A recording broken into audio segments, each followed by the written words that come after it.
30 plus எல்லாருமே இப்ப இப்படி புலம்ப ஆரம்பிச்சுட்டாங்க. லைஃப் எப்படி போகுதுன்னு கேட்டா, முடி போகுது, ஹெல்த் போகுது, நிம்மதி போச்சு, தூக்கம் போச்சு, ஆக மொத்தம் லைஃபே பிச்சுக்கிட்டு போகுது அப்படின்ற அளவுக்கு புலம்பல ஆரம்பிச்சாச்சு.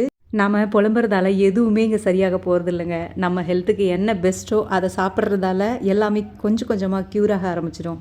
தினமும் 2 கைப்பிடி அளவுக்கு நம்ம எள்ளு சாப்பிடணுங்க. உடம்பு ரொம்ப ஆரோக்கியமா இருக்கும். இனி புலம்பல ஸ்டாப் பண்ணிட்டு இந்த மாதிரி ஈஸியா எள்ளு உருண்டை செஞ்சு வச்சுக்கோங்க. அத்தனை ப்ராப்ளத்துக்கும் சொல்யூஷன் இதிலே கிடைச்சிரும் நமக்கு. 1 கப்பு கருப்பு எள்ளு எடுத்து இதை மிதமான சூட்டில் அப்படியே வறுத்து எடுத்துக்கலாம். வறுத்த எள்ளை வேறு பாத்திரத்தில் போட்டு ஆற வச்சிடலாம். 1/2 கப் அளவுக்கு நாட்டு வேர்க்கடலை சேர்த்துக்கலாம். ஹைப்ரிட் வேண்டாம், நாட்டு வேர்க்கடலையில் தான் முந்திரியில் இருக்கிற சத்து அப்படியே இருக்கும். 1 கப் அளவுக்கு வெல்லம் எடுத்துக்கலாம். மிக்ஸி ஜாரில் முதல்ல எள்ளு சேர்த்துட்டு அதுக்கப்புறம் கொஞ்சம் வெல்லம் சேர்த்து இந்த மாதிரி பல்ஸ் மோடில் அரைச்சி எடுத்துக்கோங்க. ஃபஸ்ட்டே ஸ்பீடாக வச்சுட்டா கெட்டி கெட்டியாகிடும். வேர்க்கடலையும் தோலெல்லாம் எடுத்துகிட்டு இந்த மாதிரி கொரகொரப்பாக அரைச்சி இது கூட சேர்த்து நல்லா மிக்ஸ் பண்ணிவிடுங்க.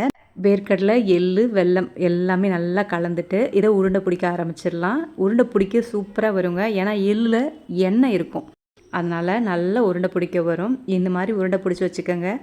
இனி ஈஸியாக இந்த மெத்தடில் செஞ்சு 3 மாதம் அளவு கூட கெட்டு போகாது. சுகர் இருக்கிறவங்க நீங்கள் கருப்பட்டி கூட சேர்த்துக்கலாம், இல்லை நாட்டு சர்க்கரை.